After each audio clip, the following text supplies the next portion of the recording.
Here's the reasons I think you should not have a health savings account. And I bet if you look on YouTube, you do not find another fee-only financial advisor telling people to not have a health savings account, right? These are the biggest reasons to have it. But you know what? There's two sides to every coin. I'm going to give you the other side of the coin today. Let's go for a walk and talk about it.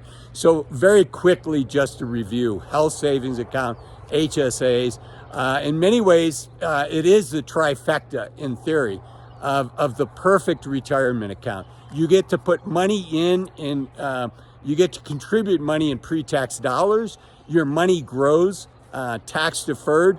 And if you take your money out for qualified medical expenses, you don't pay taxes on the distributions. So most retirement accounts at best have 2 out of 3 of those, right? You put money in pre-tax, it grows tax deferred, and you take it out without taxes. Most accounts, you only get 2 of those. You don't get all 3.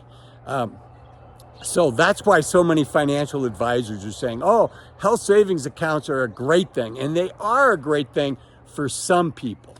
But I've never heard anybody on YouTube, certainly not a fee-only financial advisor, say this is why you should not have a health savings account. And before I go there, I need to share with you, I'm not an accountant. This is not financial advice for you. I don't know your specific situation, but it's definitely something for you to think about and do your own research on. Okay, let's jump in. So why do I think that for most people, health savings accounts don't make sense? I mean, it's really heresy in my industry to say it. And the reason I say that is if you just look at how people actually use health savings accounts, they don't use them the way that financial advisors are saying, oh, you get all these benefits, and you do get all those benefits, and I have a health savings account and I love it. But most people don't use it the way that financial advisors say this is why it makes sense. And if you don't use it that way, it loses its power, so don't even bother. Okay, the first one is people don't actually fund their health savings account. The average balances in the United States for 45 to 54-year-olds is only $4,000. I mean, that's really not much, right? Is it worth the hassle? The next one is 55 to 64. They have $6,000 in it, the average balance. And 65 and plus is $7,000. That's not much money. And frankly, having a health savings account and using it the way the financial advisor says, oh, it's supercharged, it's the greatest thing ever, it takes a little bit of work. And if that's all the money you have in your health savings account, is it really worth all the work that you have to do? Here's the other thing. The average distribution from a health savings account is about, for all 3 of these age groups, is about $2,000 a year. So again, people 45 to 54 have $4,000 in it, and they're taking $2,000 out. So yes, it has the trifecta of growth.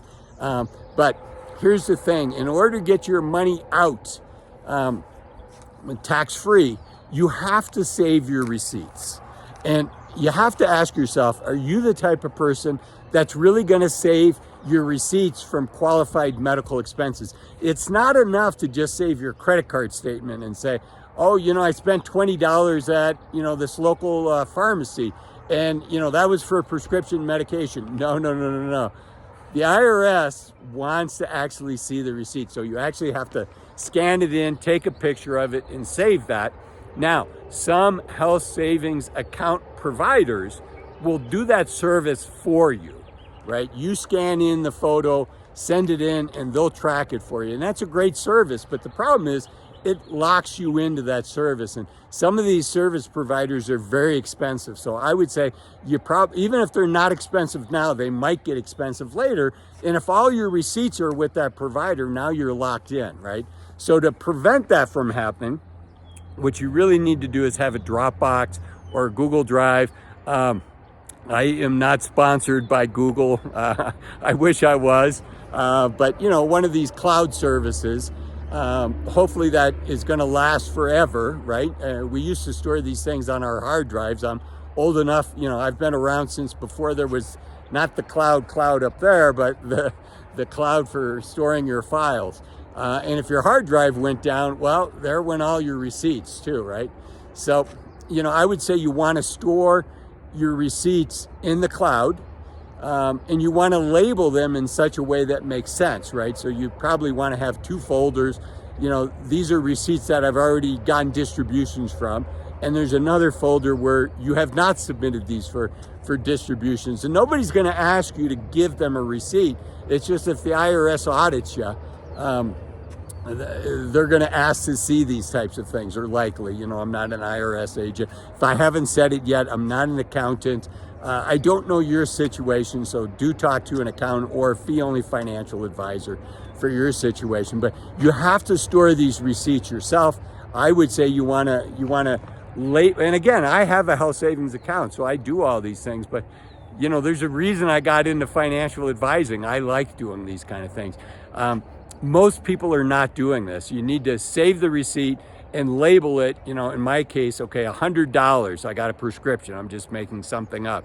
So it's $100. Let's say it's for penicillin. That would be a lot of penicillin, but I would label that $100 prescription medicine, Walgreens, and prescription medicine, and who the provider was, Walgreens in this case, right?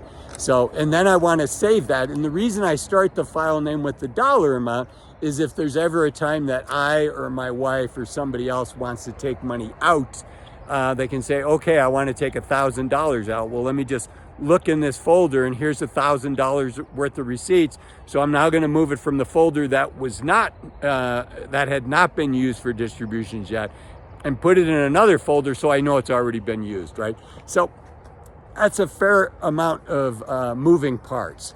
Now, if you still think you want to have a health savings account, I got a couple things I want to share with you. But before I get there, if you're enjoying this video, let me know that. Give me a thumbs up. And candidly, you know, the biggest reason for giving me a like is just helps the YouTube algorithm find other people that these videos can help. Look at that, almost got ran over by a 5-year-old. No, that was pretty cute how she rang the bell. Okay, so a couple things. If you're going to do a health savings account, I think you want to put as much money into it as you can afford to do it, right? As long as you keep the receipts, there's really no reason, you know, if you were like, well, you know, do I really have an extra $1,000 to put in my health savings account?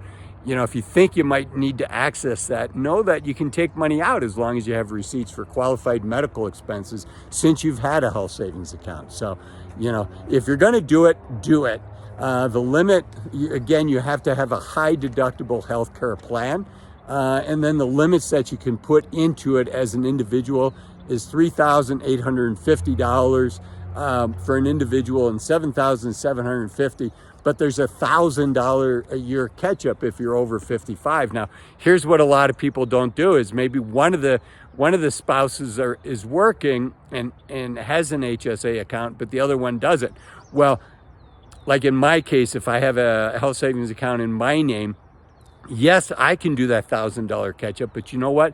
We can also open up a health savings account for my wife, and then she can do the catch up as well. We're still limited to the $7,750 as a couple, but I can do $1,000 catch up and my wife can. So that's a way to get a little more money into the account. Again, you want to save these receipts. It turns out health savings accounts are a terrible thing to leave to your beneficiaries. You want to make sure that you have your beneficiary named on your health savings account.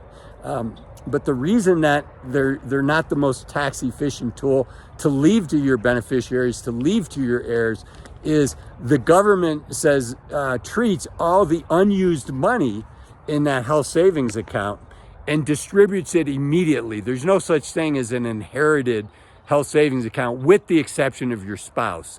Your spouse would get it and it would be treated from a tax standpoint as if you had not passed away. But if it's to anybody other than your spouse, any money there is taxed. But here's the thing, those receipts never expired. So hold on to those receipts. Make sure in your will, in your estate plan, that people know where those receipts are. And before that HSA is passed down to your beneficiary and classified as taxable income, they can still, even after your death, say, well, these were qualified expenses. I have the receipts for it. We're going to take that out of the account first. And then let's say you've got, I'm just making up numbers, $100,000 in your health savings account, but you've got receipts for $99,000 that you never used. Well, your beneficiary can say, here's the receipts, we're taking $99,000 out. And now the government only has $1,000 to tax. So you can be clever that way. It can be incredibly powerful. But again, if you're not the type of person that's actually going to put money in and invest it, I should have said this earlier, 88% of people with health savings account do not invest their money. It's held in cash. And you know, what's the sense of having your account grow tax-free if it's just going to be held at, you know, a very low interest rate? If you've got 10, 20, 30, 40 years, you want it invested so it continues to grow. Again, I hope you enjoyed the video. If you did, give me a thumbs up. Think about commenting, think about subscribing. And I know you're going to enjoy this video up here that talks about average income for retirees, and this video down here that talks about 5 reasons to retire as soon as you can. Thanks for watching. Bye-bye.